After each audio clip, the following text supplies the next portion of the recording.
இதுவரைக்கும் தமிழ்நாட்டிலிருந்து வந்த கண்டனங்கள் எதுலையுமே காஷ்மீர் ஆட்சி செய்யற மாநில முதலமைச்சரை பத்தி ஒரு கண்டனமும் இல்லை. காரணம் என்னன்னு உங்களுக்கு தெரியும்.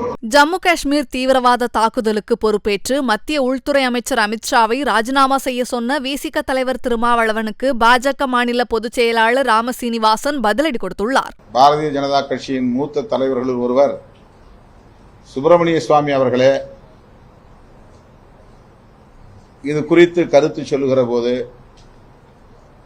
இந்திய ஒன்றிய அரசின் உளவுத்துறை மற்றும் பாதுகாப்புத்துறை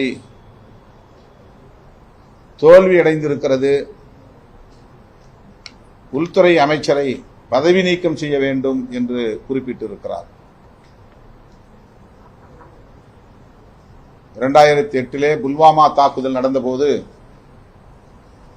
அன்றைக்கு உள்துறை அமைச்சராக இருந்த திரு சிவராஜ் பாட்டீல் அவர்கள் அந்த தாக்குதலுக்கு பொறுப்பேற்று உள்துறை அமைச்சர் பொறுப்பிலிருந்து விலகினார். இது ஒரு முன்மாதிரி நிகழ்வு என்பதை அனைவரும் அறிவோம். அதன் அடிப்படையில் தான் விடுதலை சிறுத்தைகள் கட்சியின் சார்பிலே நாங்கள் வலியுறுத்துகிறோம். இந்திய ஒன்றிய உள்துறை அமைச்சர் அமித்ஷா அவர்கள் இந்த தாக்குதலுக்கு பொறுப்பேற்று,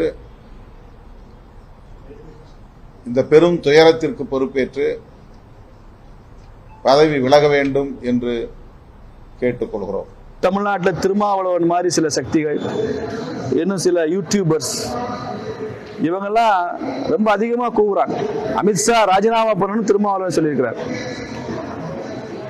அங்க யாரும் உமர் அப்துல்லா, ஃபரூக் அப்துல்லா ராஜினாமா பண்ணணும், காஷ்மீரை ஆட்சி செய்கிற அந்த மாநில முதலமைச்சர் ராஜினாமா பண்ணணும் யாரும் பேசல. இதுவரைக்கும் தமிழ்நாட்டிலிருந்து வந்த கண்டனங்கள் எதுலையுமே காஷ்மீர் ஆட்சி செய்யற மாநில முதலமைச்சரை பத்தி ஒரு கண்டனமும் இல்லை. காரணம் என்னன்னு உங்களுக்கு தெரியும்.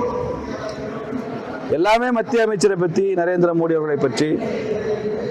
28 பேர் இறந்து போனது, வெளிநாட்டிலிருந்து வந்த பயங்கரவாதிகள் கொலை செய்து இறந்து விட்டதுக்காக மத்திய அமைச்சர் அமித்ஷா ராஜினாமா பண்ணணும்னா கள்ளக்குறிச்சி சாராயத்துக்காக யார் ராஜினாமா பண்ணணும்னு திருமாவளவன் சொல்லுவாரா? அங்க எத்தனை பேர் சார் செத்து போனாங்க?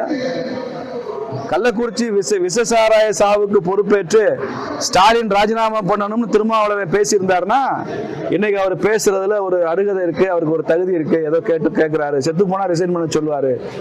இது திருமாவளவன் பழக்கம்னு சொல்லலாம். இங்கெல்லாம் ஏன் சார் உங்க கள்ள மௌனத்துக்கு காரணம் என்ன? கள்ளச்சாராயத்துக்கு பதில் கள்ள மௌனமா? அமித்ஷா மட்டும் ராஜினாமா பண்ணுங்கன்னு சொல்லுவீங்களா?